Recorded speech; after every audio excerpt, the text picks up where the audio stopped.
Genesis 2. 2.1 Thus the heavens and the earth were finished, and all the host of them.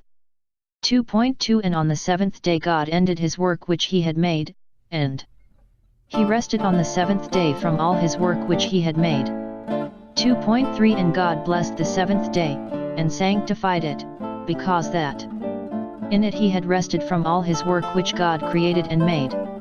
2.4 These are the generations of the heavens and of the earth when they were created, in the day that the Lord God made the earth and the heavens.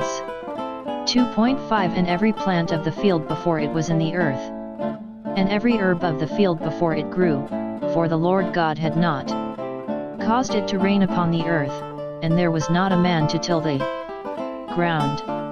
2.6 But there went up a mist from the earth, and watered the whole face of the ground.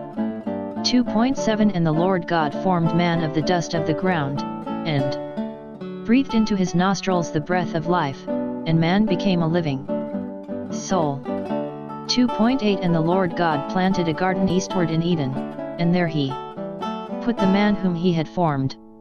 2.9 And out of the ground made the Lord God to grow every tree that is pleasant to the sight, and good for food, the tree of life also in the midst of the garden, and the tree of knowledge of good and evil. 2.10 And a river went out of Eden to water the garden, and from thence it was parted, and became into four heads. 2.11 The name of the first is Pison, that is it which compasseth the whole land of Havilah, where there is gold. 2.12 And the gold of that land is good, there is bdellium and the onyx stone. 2.13 And the name of the second river is Gihon, the same is it that compasseth the whole land of Ethiopia. 2.14 And the name of the third river is Hiddekel, that is it which goeth toward the east of Assyria. And the fourth river is Euphrates. 2.15 And the Lord God took the man, and put him into the garden of Eden to dress it and to keep it. 2.16 And the Lord God commanded the man, saying, Of every tree of the garden thou mayest freely eat. 2.17 But of the tree of the knowledge of good and evil, thou shalt not eat of it, for in the day that thou eatest thereof thou shalt surely die. 2.18 And the Lord God said, It is not good that the man should be alone, I will make him an helpmeet for him. 2.19 And out of the ground the Lord God formed every beast of the field, and every fowl of the air, and brought them unto Adam to see what he would call them, and whatsoever Adam called every living creature, that was the name thereof.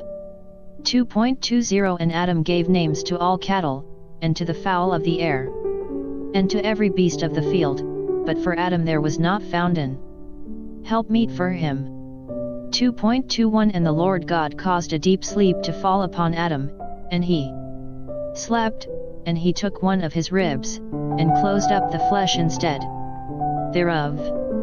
2.22 And the rib, which the Lord God had taken from man, made he a woman, and brought her unto the man.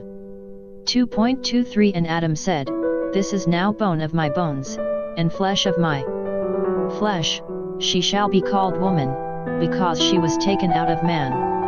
2.24 Therefore shall a man leave his father and his mother, and shall cleave unto his wife, and they shall be one flesh.